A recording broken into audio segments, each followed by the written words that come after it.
Bonjour, je suis Marie-Hélène Sourd, donc je suis thérapeute en psychologie biodynamique. C'est une forme de psychothérapie corporelle et je suis également danseuse.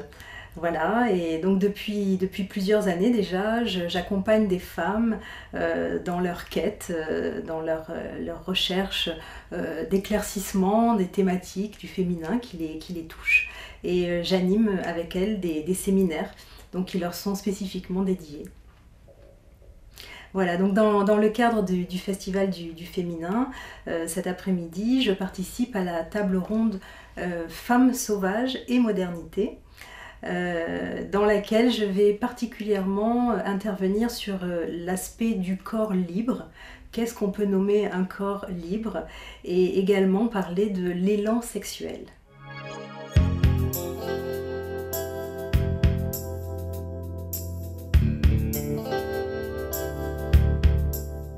Alors, quand on pense au sauvage, quand on parle du sauvage, directement, moi je me connecte à quelque chose d'une force innée, intacte, brute, quelque chose qui circule dans le corps.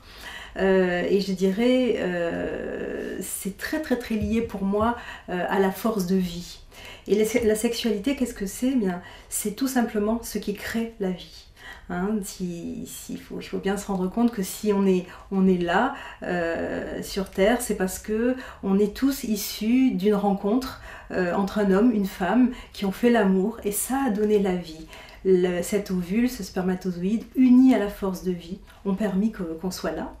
Et nous sommes là dans une nature sexuée, homme, femme, mâle, femelle. Pardon. Et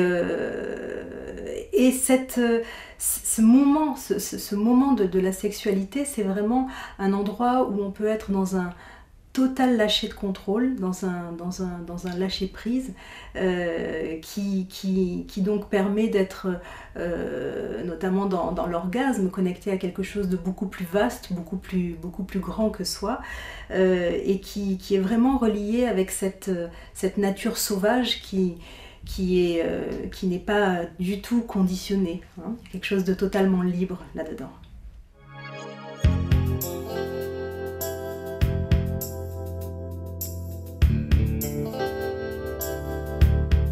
Alors un corps libre, ce serait un corps qui se serait au maximum libéré de ses conditionnements. Alors qu'est-ce que c'est un corps qui est libéré de ses conditionnements? Eh bien déjà c'est un corps qui peut respirer. C'est-à-dire qu'il y a une respiration du diaphragme libre, qu'il y a un mouvement du pelvis, donc du bassin aussi libre, donc qu'il y a une souplesse générale hein, au niveau de tout ce qui est musculaire, articulaire, donc qui permet d'exécuter des mouvements. Et en même temps, pour moi, la liberté du corps, c'est vraiment quelque chose qui va au-delà de cette capacité à réaliser je dirais tous les mouvements ou des prouesses techniques. On voit bien chez les danseurs, certains sont capables d'exécuter des figures magnifiques et pourtant, malgré tout, on ne se dit pas toujours que le corps de ce danseur est libre. Donc il y a vraiment quelque chose d'autre qui doit être associé à ça.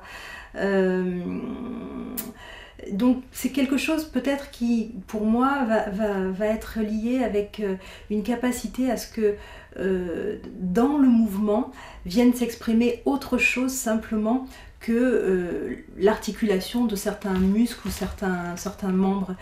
C'est tout simplement ce qu'on pourrait dire l'énergie vitale qui va pouvoir être perçue, vécue, l'émotion peut-être qui va pouvoir être perçue, vécue.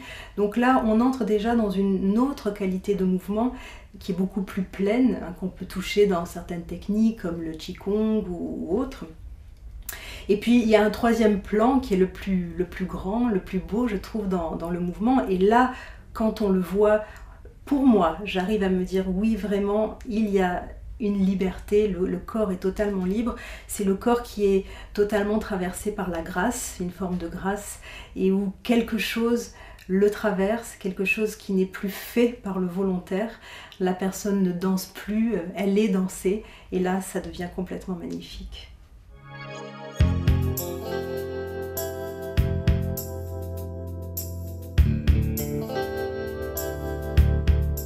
Bien évidemment que non.